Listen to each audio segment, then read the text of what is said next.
இந்த ஆண்டு ஆஸ்கருக்கு சிறந்த படத்திற்கான விருதுகள் பிரிவின் கீழ் 323 படங்கள் உலகம் முழுவதிலுமிருந்து சமர்ப்பிக்கப்பட்டுள்ளது. அந்த படங்களிலிருந்து எவையெல்லாம் ஆஸ்கரின் விதிகளை சரியாக பின்பற்றி இருக்கிறது என்று தேர்வு செய்து ஒரு தகுதி பட்டியலை உருவாக்குவார்கள். அந்த பட்டியலை ஜனவரி 6ஆம் தேதி வெளியிட்டது ஆஸ்கர். அதன்படி அந்த தகுதி பட்டியலுக்கு சென்றிருக்கும் 207 படங்களில் ஒரு தமிழ் படம் சிவா இயக்கத்தில் சூர்யா நடித்த கங்குவா படம். மேலும் இதோடு Aadu Jeevitham, All We Imagine as Light, Band of Maharajas, The Zebras ஆகிய இந்திய படங்களும் இப்பட்டியலில் இடம்பெற்றுள்ளன.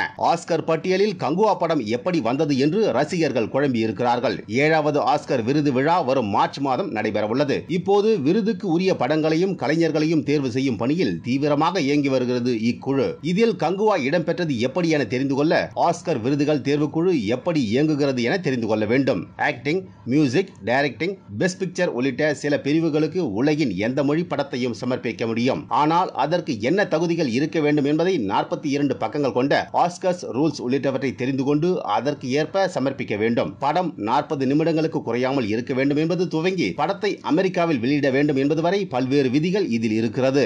அதன்படி தொழில்நுட்ப ரீதியாக, தர ரீதியாக ஆஸ்கர் வைத்திருக்கும் அளவுகோல்களின்படி எந்த படங்கள் எல்லாம் சரியாக இருக்கிறது என்ற பட்டியல் தேர்வு குழுவிடமிருந்து வழங்கப்படும். இந்த விதிகளின்படிதான் கங்குவா அந்த பட்டியலில் இடம்பெற்றுள்ளது. மேலும் இந்த 97வது ஆஸ்கர் விருது விழாவில் ரைஸ் என்ற கூடுதல் தர கட்டுப்பாட்டு அமைப்பையும் சிறந்த பட விருது பிரிவில் இணைத்துள்ளது ஆஸ்கர். கிட்டத்தட்ட 9000 உறுப்பினர்கள் அடங்கிய குழு வாக்களிப்பதன் மூலம் இந்த தகுதி பட்டியலில் இருக்கும் படங்களிலிருந்து 15 படங்களை ஷார்ட்லிஸ்ட் செய்வார்கள். அதன்பின் மீண்டும் வாக்கெடுப்பு நடத்தி அதிலிருந்து 5 நாமினேஷனை முடிவு செய்வார்கள். பின்பு அதிலிருந்து ஒரு படம் வெற்றி அடையும். ஜனவரி 8ஆம் தேதி துவங்கும் வாக்கெடுப்பு ஜனவரி 12 வரை நடைபெறுகின்றது. மேலும் நாமினேஷனை ஜனவரி 17ஆம் தேதி அறிவிக்கப்படும் என்று கூறப்படுகின்றது. சிறந்த படப்பிரிவில் The Brutalist, Challengers, Civil War, Conclave, Emilia Perez, It Ends With Us, ஜுரா 2, Memoir of a Snail, The Substance என பல சர்வதேச படங்களும் உள்ளன.